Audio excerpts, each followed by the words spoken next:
Okay, we're now recording. There's some weird problem with the recording. I hope the first part came out okay.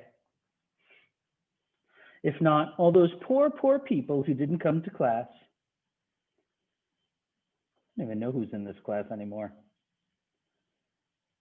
A bunch of these people must have dropped out. Okay, so let's get back to it. Let me just share my screen.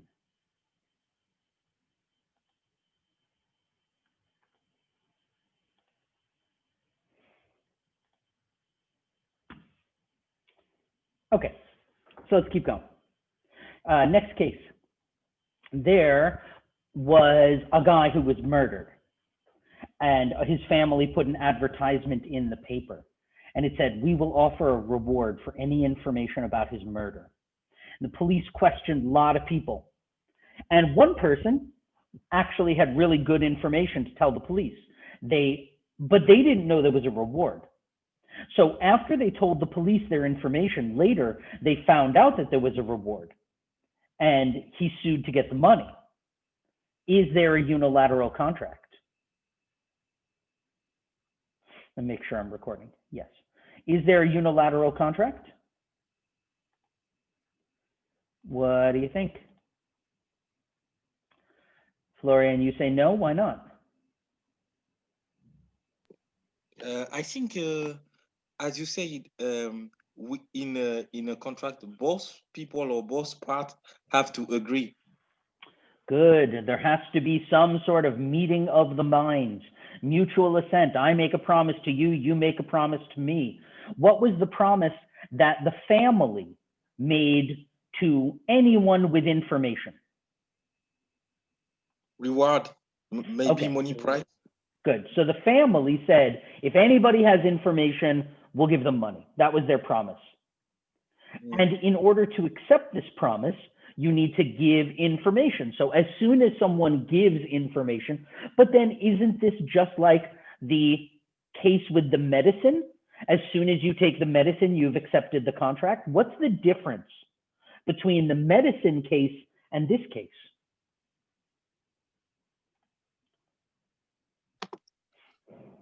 They both came to an agreement, like agree each other. But in the medicine case, the medicine company put their agreement out on the internet, or in that case, in the newspaper. They didn't know that this man somewhere was going to take their medicine. They just put an advertisement out to the world. Isn't that the same thing here? They put an advertisement out to the world. They didn't know who was going to tell the police. Harry, what's the difference between the medicine case and this case? I think that because he found out a week later. Okay. So in the medicine case, when the person took the medicine, they already knew there was an offer out there. If you take the medicine and you get sick, we'll pay you money. He knew that. So what this case stands for is the idea that you can't accept an offer without knowing there was an offer. You can't make a contract by accident. Contracts must be made on purpose.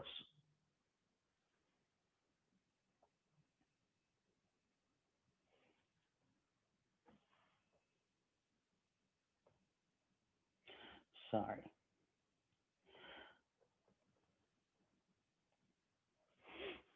Contracts must be made on purpose. Now, we said there are two kinds of contracts. There's bilateral and unilateral. Jody, what are the two words for bilateral? Two promises. Good. And Jordan, what's the name of your dog? Kobe. Good. And what are the four words for a unilateral contract?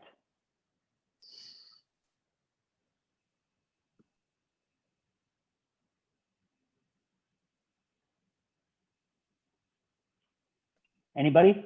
What are the four words? One promise, one performance. One promise, one performance. Okay, so bilateral, I make you a promise, you make me a promise, just like sales. I promise to sell you men's clothes. You promise to pay me. That's bilateral, two promises. I didn't pay you yet. You didn't give me the clothes yet. Doesn't matter. I made you a promise. You made me a promise. Unilateral is about performance. I asked you to do an activity. Teach me Chinese, paint my house, fix my toilet, take care of my cat, anything like an activity. Now, there's another two categories of contracts, and that is void and voidable. A void contract is not a contract. It has no legal effect. So for example, Crystal, I want to make a contract with you, okay? So I will sell you 2 guns and a bag of heroin for 10,000 RMB. Do you agree? Yes. Okay, good. Now, Crystal, I'm a little surprised you agreed to that contract, but I guess you know where to sell guns and heroin, but that's fine. I don't know your personal life. So why isn't this a good contract? Why it's not a good contract? Yeah, Illegal? yes, it's illegal. I cannot make a contract to sell you guns and heroin. So it's illegal. It's void. It has no effect at all. It's like if I make a contract with your sister who's 5 years old, and I say, hey, Crystal's sister who's 5 years old, I will give you this piece of candy if you give me your mother's car. I mean, she can't make that contract. It just has no legal effect at all.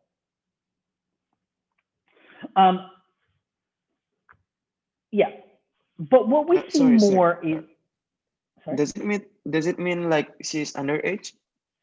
Well, she's underage. It's not her car. I mean, there's so many reasons that's not a good contract. But Okay. yes, you can't make a contract with a 5-year-old child. They don't know what they're doing. What we see more in contracts is called a voidable contract. An avoidable contract is not void. It's not that it has no power. It's that, oh, what happened again? It's voidable. So you have the option. You can choose. Do you want the contract? Let's say, for example, I made this contract before with, who was I going to sell shirts to? I think it was Nicola. Okay, so Nicola, I'm going to buy 1,000 shirts from you for $10 each, right? I Yes. want blue shirts. Okay, we sign a contract. I will give you $10 per shirt, 1,000 blue shirts. You send them to me. I open the box and all the shirts are black. But they look great. So keep it. Right. I can. I have the option to keep it. What if Okay. I don't like them? Can I send it back and get my money back? Yes. Yes, we have a contract for blue shirts. You sent me the wrong thing. Certainly, I am injured. I'm Yes. injured, you know, because you sent me the wrong thing. So I have the option. I have the choice. That's a voidable contract. And we see that all the time in the world where something is kind of wrong. What if instead of sending me 1,000 shirts, you send me 500 shirts and say, oh, David, I'm so sorry. Here's 500 and half of your money back. Can I say, Nicola, no, I don't want 500 and half of my money. I want 1,000 or I want nothing. I'm going to sue you. Can I do that? Yes. Yeah, we had a contract for 1,000 shirts. You're breaking the contract. However, could I choose to say, okay, fine, 500 and half the money? Sure, I could. You know, that's a voidable contract, and that's what we see a lot of. Okay, so now we David, have, ju- yeah. just a quick question. If I send you more shirts, like 10,000, 1,200. 11, yeah, exactly. So you are like obligated to give me back the surplus? That's an interesting question. So you accidentally sent me too many shirts? Yes. No, I am not obligated to give them back to you. Oh my God. You just Okay. made a mistake and you sent me too many.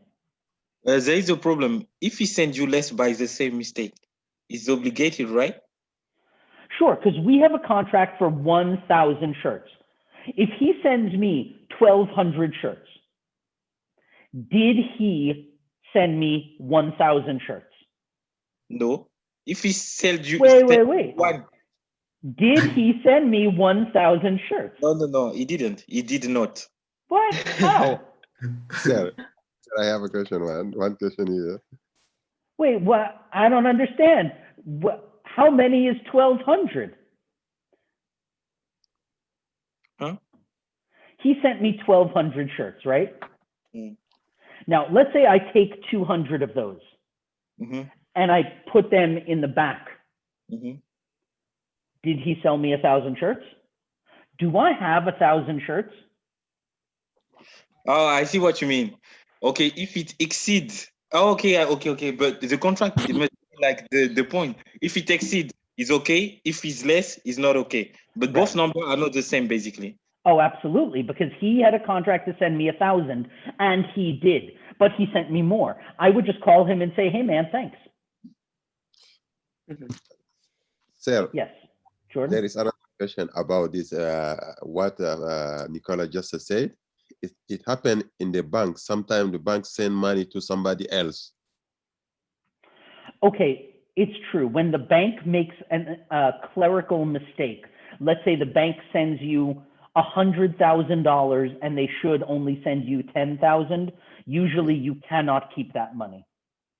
Okay.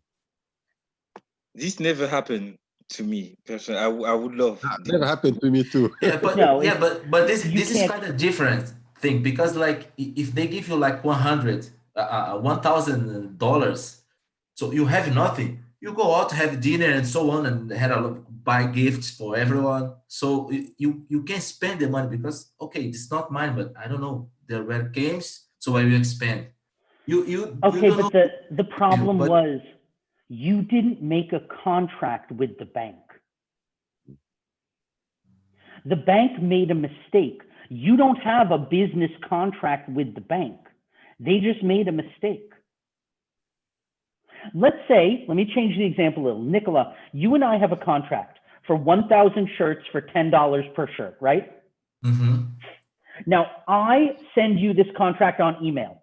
Now, you and I have been talking for weeks about this. We have emails back and forth. We have WeChats. There's lots of evidence of this deal. And in the contract, I just made a mistake on the email. And I wrote $1,000 per shirt. I just forgot to put that decimal. It should be 10.00. I forgot to put the dot. So it says $1,000 per shirt. Do I have to pay you $1,000 per shirt? I don't think so. No. That's just Because a you have the clerical evidence. mistake. Because we could go to court and we could prove that it was supposed to be $10. Just like the bank could go to court and prove that they were supposed to give you 1,000. And you knew you were only supposed to get 1,000. Okay, but let's assume that there is no like the bank should give me money. So, but Okay, this so just in the appear just very in my unique bank. situation, imagine that Crystal is my my Aunt Crystal, and Aunt Crystal is very rich, and she says, David, this month for your birthday, I'm going to give you some money. Uh-huh. That's all I know, and she's very, very rich. And she actually gave me $1,000, but I checked my bank and it says $100,000. And I immediately go out and I buy a car and I buy a plane and I Yes. buy. Now, yes, I would have an argument that that money, the bank could not take it back because I was reasonable in thinking that that amount of money belonged to me. Ah, yes. I see your point. However, if this is my salary and I usually get 1,000 and they put 100,000 in, that's kind of stealing. I know that I'm not, I know there's a mistake. I know I'm not supposed to have that much money. So it's not fair for me to just grab it and say, I'm going to use it all. I mean, we have to be ethical. That's unethical. Okay. Okay. Sorry, I have questions. Yeah. Like for case, if they send you a same amount, like same color and everything, but just the quality a bit slightly different from the sample that they gave, can you argue it is voidable in Completely. terms of quality? Completely. As long as the contract stated the quality. Oh, okay. So if I said, you know, the quality must be 20 thread counter. I mean, I don't really know how you measure quality of cloth because that's not my industry. But as long as we said, you know, medium quality or something, then if he gives me lower quality, he's broken the contract. Unless I want to keep it, I have the choice. It's voidable. Any change in a contract would make it voidable. Okay. You know, unless it's something very, very minor, pretty much everything makes it voidable. Because like I said, in the West, our contract is written in stone. If we said delivery on Friday at noon, that's delivery on Friday at noon. If he wants to make it delivery at 1 o'clock, I could say, no, contract's over. Now, he could argue, come on, David, 12 o'clock, 1 o'clock, there's no big difference. And probably he's right. If it's something small like that, unless I can really show that I needed it at 12. I would have to show that I needed it at 12. Otherwise, I'm trying to use his tiny change to get out of the contract. And there's something that we'll learn later called the sanctity of contract. Contracts are considered in the law as close as we get to holy, like related to God. And the reason is, how do you trust another human being? You know, if let's say, Crystal, you and me went to the same kindergarten, our parents were friends, I have known you since you were 2 years old, and we went to the same primary school, the same high school, we have known each other for 30 years, and we've always been friends. Okay, I trust you because I know everything about you. I've seen you on good days and bad days. You've seen me laugh and cry. That's how trust is built. But in the law, if I sign a piece of paper with Nicola, I now have that level of trust created out of nothing with a stranger. And that, to us lawyers, is very holy. That's a very beautiful idea, that the law will allow you to create trust in another human being. And because of that, we do not like to break contracts. The courts do not like to break them. You know, they will try as if they can to preserve this trust. So we're almost, I won't keep you too late today, but I probably, want another 15 minutes. I just want to get through this beginning of what makes a contract valid. So I use this. Oh, a cat, I care. Oh, a cat, I care. I don't care how you remember this, but you got to remember this. This is 100% on the final test. This is a very big part of the final test. I mean, I'm going to say this is like half of the final test, is understanding these 5 things. And we're going to spend the next 2 weeks really going through all this stuff, but understanding OACIC. So memorize it somehow. Offer, acceptance, consideration, intention, and certainty. And I'd like to get into the first one today. Now, for each one of these, OACIC, for each one of these, I'm going to ask you to know 3 things. I'm going to ask you to know the definition, the test, and additional information. Each of these, the definition, the test, and additional information. So let's start with offer. Oh, a cat, I care. Offer. What's the definition of an offer? Now, this is the long definition. An offer is a proposal by the first party to the second party, making clear that if the second party is welcome to agree, and if he agrees to the proposal, they will create a contract. Here's what I want you to remember. An offer is a proposal to create a contract. That's what it is. If I make an offer to Nicola, I offer you $10 per shirt for 1,000 shirts in blue. medium quality. That's a proposal. Now, if I said, hey, Nicola, I want to buy some shirts from you, that's not an offer because it's so not clear. Offers can't be general. So we have a test for this. How do we know if there is an offer being made? And it's called the reasonable person test. You've heard of this before. As I said, these things, so much of what you learned in torts is just going to come back now. You don't have to learn that much new stuff. We're going to see foreseeable again. We'll see causation again. We'll see damages again. We'll see indirect and direct. We'll see all of these reasonable person tests. We're going to see all of this stuff again. So a lot of the things you've already learned in this class are just coming back. They never leave. This is law. So we're talking about a reasonable person. Would a reasonable person, so of course, this is subjective. Would a subjective person think that I am making an offer to you where if you say yes, right now, we know everything. So if I say, hey, Nicola, I'd like to buy some shirts, would a reasonable person think if he said yes, 100,000% it's super clear? And the answer is no. A reasonable person would know, like, well, you don't know how many shirts, you don't know the quality, you don't know when, you don't know the price. I mean, there's so many things you don't know. I'm not really making you an offer yet. A reasonable person wouldn't think that everything is clear here. So let's talk about what some of these clear things mean. I have some land in New York and I need money, so I want to sell the land quickly. I put an advertisement on a website with my email address. So who emails me? Let's say Jordan. Jordan, you email me and you ask me about the location. I tell you it's Central Park. You ask me about the price. I say 500,000. That's a good deal. And you decide to buy it.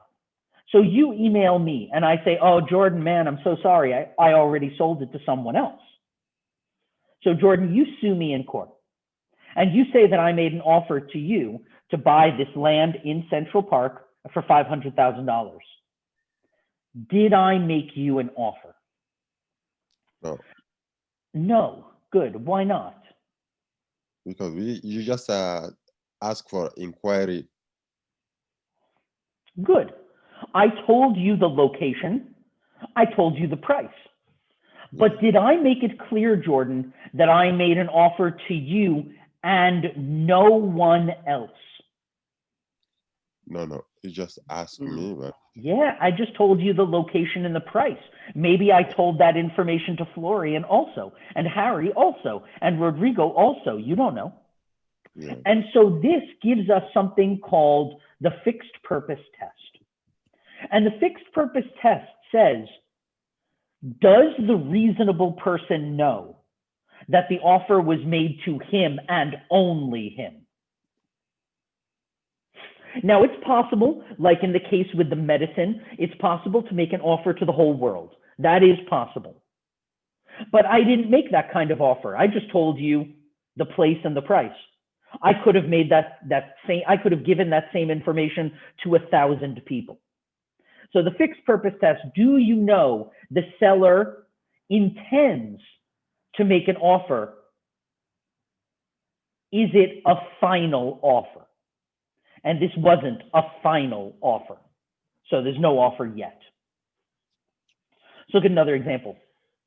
There's an advertisement online that says a store is selling expensive, sexy ladies' underwear for $1 per piece on Saturday for 2 weeks, first come, first serve. I, David, am the first person in line both Saturdays. And the store manager, Harry, refuses to sell the sexy ladies' underwear to me. And I say, Harry, why? And he says, the store policy is only ladies can buy the sexy ladies' underwear. So I sue the store to get my sexy ladies' underwear. Harry, did the store make an offer to me? There's an No. advertisement online So we've seen from the medicine case that an advertisement could be an offer. That's possible. Right. Yeah. What did the advertisement say? So it just says there's underwear for $1 a Okay, piece. so we know the product, we know the price. And first come, first served. Do we know the day? Saturday, yeah. And we know the duration or the time. Yeah. Now, what about this first come, first serve thing?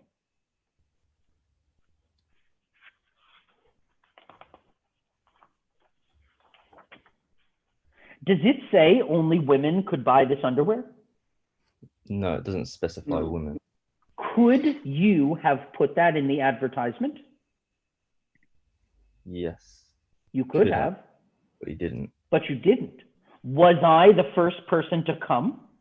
Yeah. Well, that's it. Right. Because yeah. you're the master of the offer. And the person who makes the offer has the responsibilities. And here we get another rule called the Lefkowitz rule.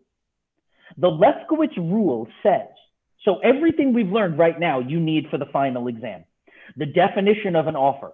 A proposal is, an offer is a proposal to create a contract. The test, the reasonable person test, it is a subjective test.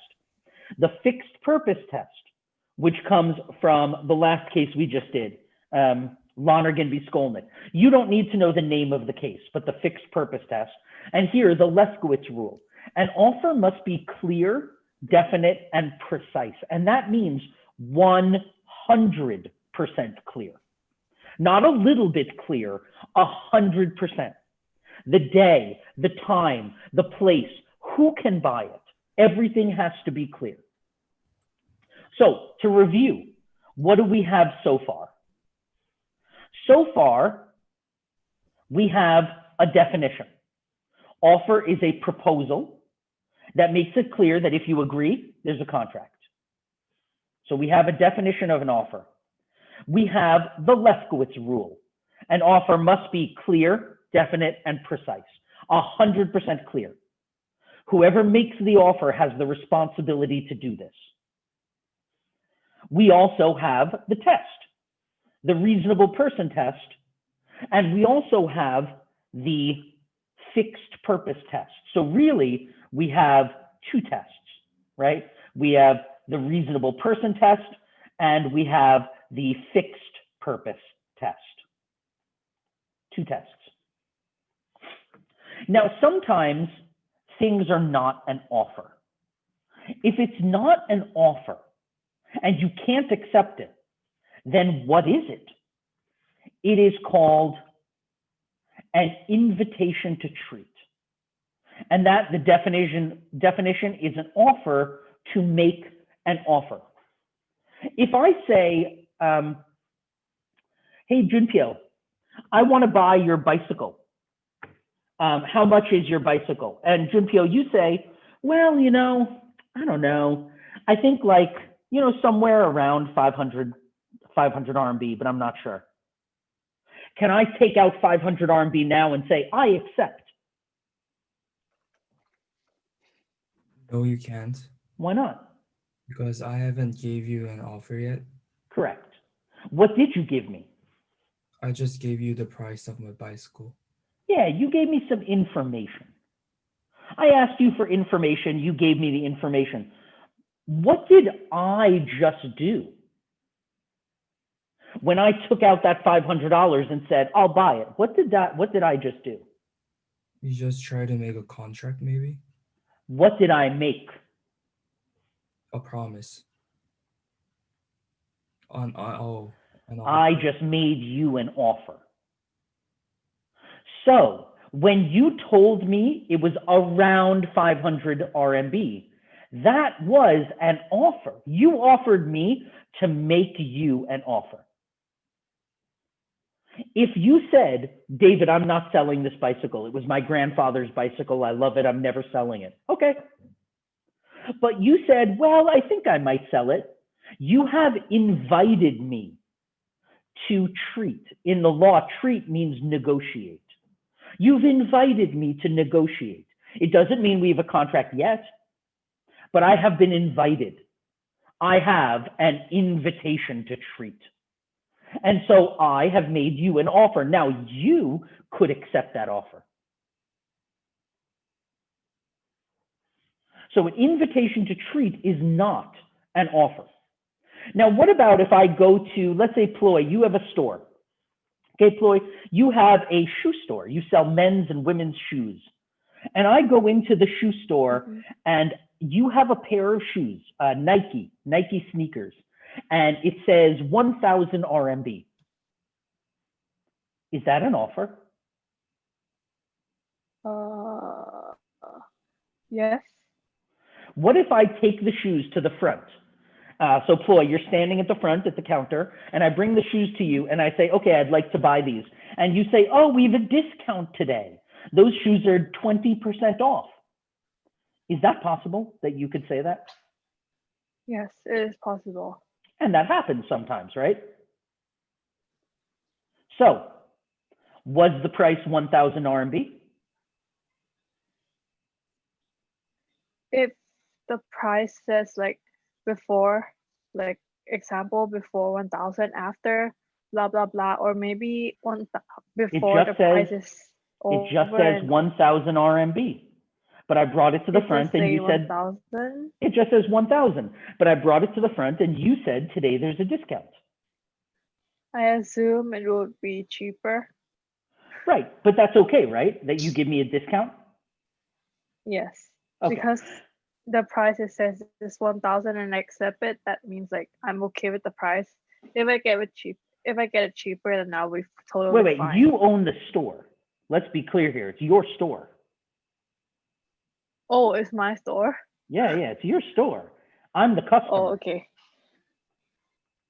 So the price says 1,000. Now you could reduce the price. What if I go to the front and I say, Ploy, I'd like to buy these Nike shoes, and it says 1,000. Could you say, oh, I'm sorry, the price is now 20% more? No, Why not? we can't. Why? Because the price is already stated as 1,000. But you just said you could make it less. If in case it's less, it's okay. But then like if it's more, then we should not put the label as 1,000. We should change it into like maybe. But you see the problem here. If you put the price is 1,000, but you could make it less, but you can't make it more, then the price, whatever it is, it's not 1,000. Anything in a store, that's not the price. They can always change the price. Now, there are some places that this is not true. For example, Canada, Norway. Oh, I spelled that wrong. Canada, Norway, and New Zealand. There are a few places in the world that have a law that says if it says 1,000 RMB, it's 1,000 and you can't change it. That is not the rule in China. That is not the rule in America or England or most countries. If you go to the supermarket and you want to buy milk and the milk says $2, could they say, oh, today there's a discount, there's a sale on the milk? Could they say that? Sure. And could they say, oh, I'm sorry, it says $2, but actually it's $2.50? Sure. Because that is an invitation to treat. Prices on things in stores, advertisements in newspapers. Yes, Nicola? So it's not depends if the country is a common law or No, it's not only about common law or civil law. There are just a few countries that are very progressive that have decided that this isn't fair. in Brazil it's like this as well. You cannot, if you go to supermarket and yet this milk is 2, but they charge you 3 or 4, the supermarkets have to charge you 2. Same okay. as Okay, yeah. No, I in thought America, it was like a universal thing. No. In America, you could say, oh, I didn't realize that the milk was 3. I don't want it. Now, if you can prove that a supermarket has a pattern of putting on fake prices, that's different. That's false advertising. But we're just talking about like one product. So the classic example of this is the case Fisher v. Bell, where somebody wanted to buy a knife that was in a window, and the court said, well, it's not really for sale. That's not an offer. That's just an invitation to treat. So generally, what I want you to know is that an invitation to treat is not an offer. It is an offer to make an offer. Okay, it's not a real offer. Let's look at examples of this, and then we'll be done for today. Let's look at one example. Yeah, just one example, I think. I have a basketball used by Yao Ming, and I put it on an advertisement. It says, I'm willing to sell it for $5,000 or best offer, OBO. I put my telephone number, and Florian, you call me the next day and you tell me you accept my offer and you'll give me $5,000. And I tell you, I'm sorry, I already found someone who's willing to pay $6,000. Did I make you an offer? No, you just give me an information. Good. I just gave you information, right? An offer needs to be clear, definite, and precise. Now, Florian, what if I have a basketball once used by Yao Ming, and I put an advertisement describing the condition of the ball, saying that I'm available until 4 p.m. and whoever comes to my apartment with $5,000 first will get it.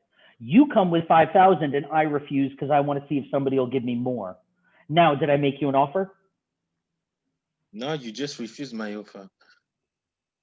Well, was my offer clear, definite, and precise so that a reasonable person would think, if I say the word yes, I have accepted this, that this offer is made to you. I told you what I'm selling, like the condition of it. I told you the time, I told you the price, and I said, whoever comes first will get the ball. Should a reasonable person believe if they come first by 4 p.m. with $5,000, would a reasonable person believe they will get the ball? I should get the ball with Then this. you do.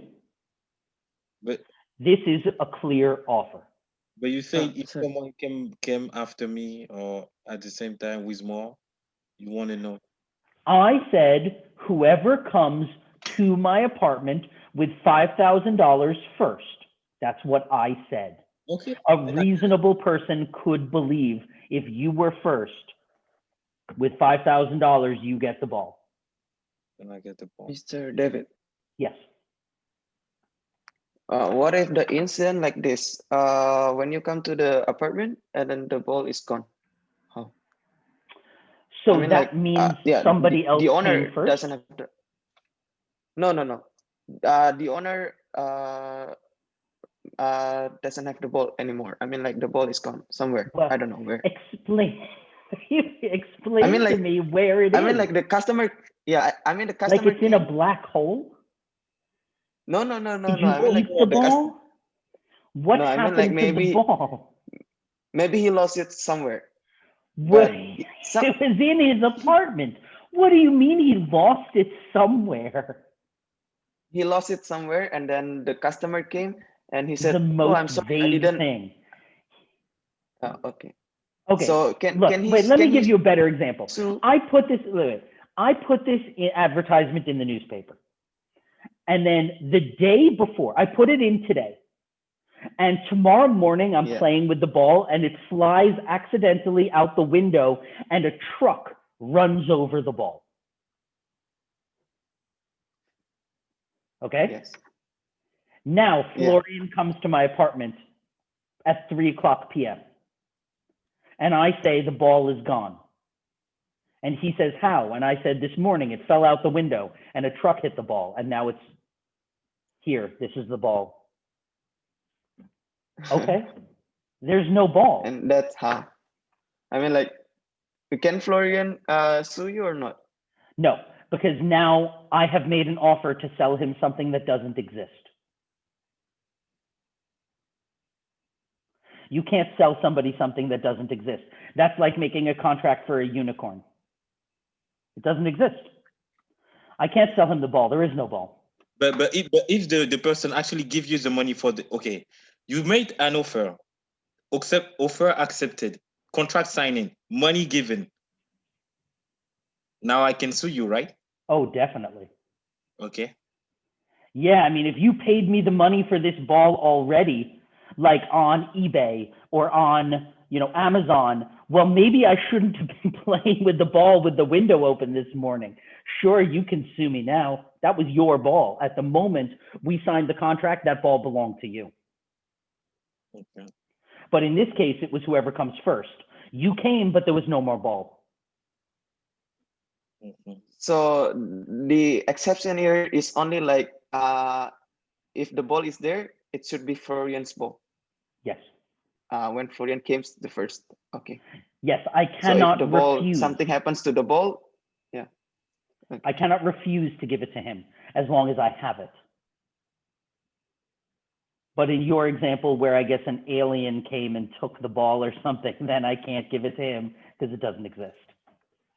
Maybe I will call that like intervening act, something like And break if an the alien chain, came, right? yes, that is an intervening act. If an alien came, or it turns out that the ball was actually alive and it flew away, yes, it was a bird, in fact. Yes, that would be an intervening act of some sort. Okay, great. We can stop there, I think, for today. The next quiz is already up online. Again, you don't have to do the quiz. Instead, you can, and I definitely recommend that you send me a piece of your essay. And generally, my rule is if you send me a piece of your essay, you get 100. So if you want to send me a piece of the essay, let me look at it. The only request I have is let me know what you want me to read. Don't send me 15 pages and just say, read this. Tell me what part you want me to read, task D or just the tests or something like that, and then I'll do my best to read it. Any questions? Yeah, sir, did you read mine? Yeah, I already sent it back to you. Yeah, but I didn't check. I saw 100, but I didn't go through it. Well, yes, I did. I wrote all kinds of comments on it, so you can read those if you would like to. I recommend it. Okay, You maintain the deadline at the 29th of October, right? Did I say 29th? I thought it said later. When? You're talking about 30, the essay, right? 30. Yeah, the 30th. The 30th by 30th. midnight. Okay. Chinese hour, midnight Chinese hour, right? Yes, midnight in China. Not America. Okay. No, midnight in China. Okay. Mara, get ready for Halloween. Huh? Yes, decide what you're addressing as for Halloween. Yeah. Maybe after midnight I find the way. All right, great. I will see you guys next week. Let me give control over to, anybody want control? Crystal.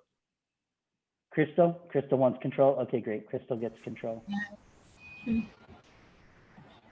Yes, okay, Crystal is now the host. Okay, see you guys next week. Bye. Like I said, Bye. okay. Yeah.